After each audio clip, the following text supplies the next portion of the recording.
Hey everyone, I was driving a jiu-jitsu class last night and I was just kind of thinking about this, about martial arts and being a more physically prepared individual, man or woman. I think a woman should be, physically capable as well. That with a woman, I think, definitely need to know a few things, but also, something with a blade for sure. But just kind of thought I'd do a truck talk real quick. Stole that line from Chad Wright, and he's over at 3 of 7 podcast, as they always say. But been doing mixed martial arts for 20-ish plus years. Definitely does not mean I'm a good fighter. I've always kind of thought, like, if I can be better than 80% of people everywhere, then I'm doing a pretty good job. And that includes really kind of anything that I'm doing, like even dentistry, because I am a dentist. If I can be in that top 10 to 20 percentile of dentists, there's 200,000 dentists in the United States, and if I can be at that level, I'm doing pretty daggum good. And so that kind of flows over to mixed martial arts as well for me on that mentality. And by the way, I sprained my thumb last night in jiu-jitsu, so going to be fun working today. Luckily it's my left hand, so it won't hinder me too much. But anyways, Uncle started me off in boxing when I was about 6th grade. Did some taekwondo after that, kind of stuck with boxing. Then get into college, start going through the gamut of all these different martial arts, and joined a club. They had judo and jiu-jitsu and Muay Thai and Wing Chun, and the guy who owned the club, he's like a 2-time gold medalist, Olympian, so he was really stinking good. So did kind of float through those, just picked up a few things, which I don't know if I would necessarily do that again. I would maybe pick 2 things or 3 things and stick with it and work through them and learn as much as I can on those. But Muay Thai was my jam. I really love that one. I've always kind of been drawn to the harder martial arts especially like Muay Thai. And then I moved back home where I live now, and me and my son, I think it's 2013 or 14, we start Bushido Kai, which is a mixture of karate, taekwondo, jiu-jitsu, and aikido. Not a super fan of aikido really at all, other than it kind of teaches you to flow your opponent's energy.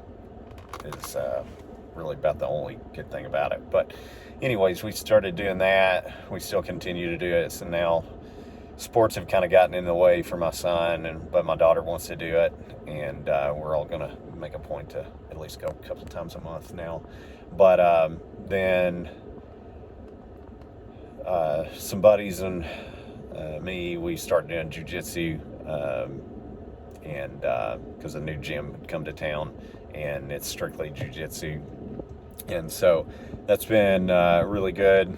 And so, like, for his empty hands, I would say find you a Muay Thai gym and a jiu-jitsu gym, or a Vale Tudo gym, and stick with that, and really learn it. Spend your time doing it.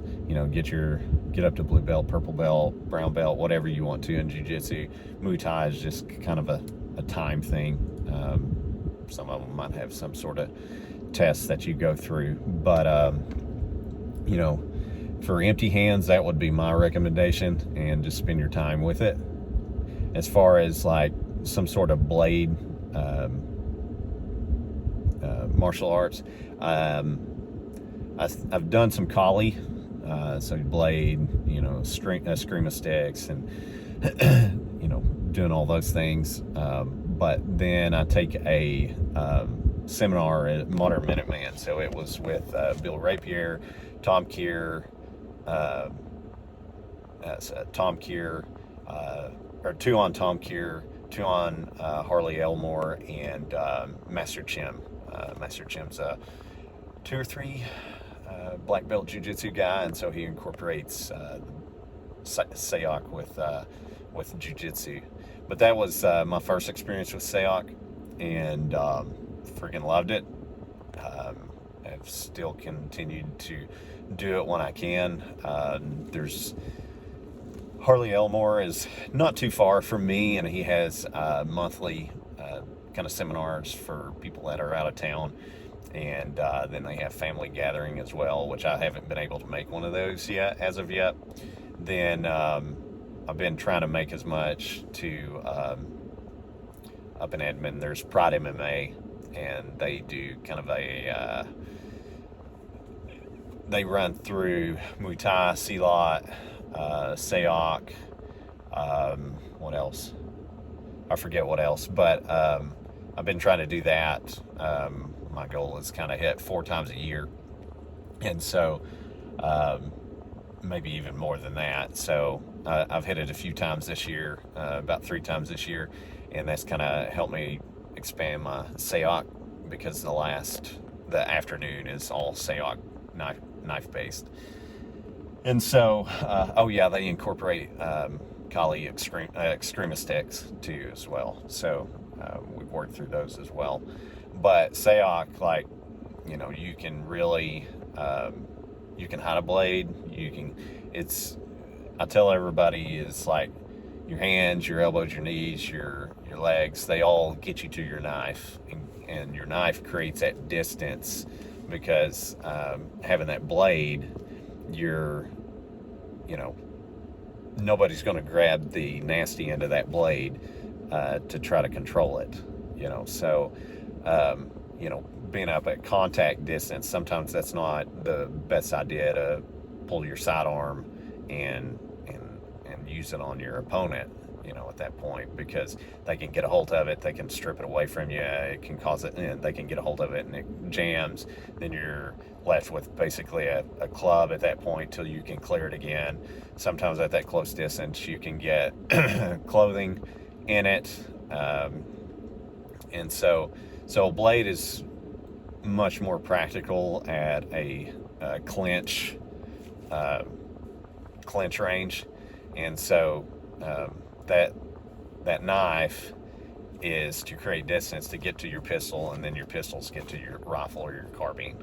So I think you've got to create those layers, and a blade definitely will help anybody, but especially a woman, as long as she's got that mentality and has worked through the scenarios in her mind and has prepared herself to use that to go the blade route.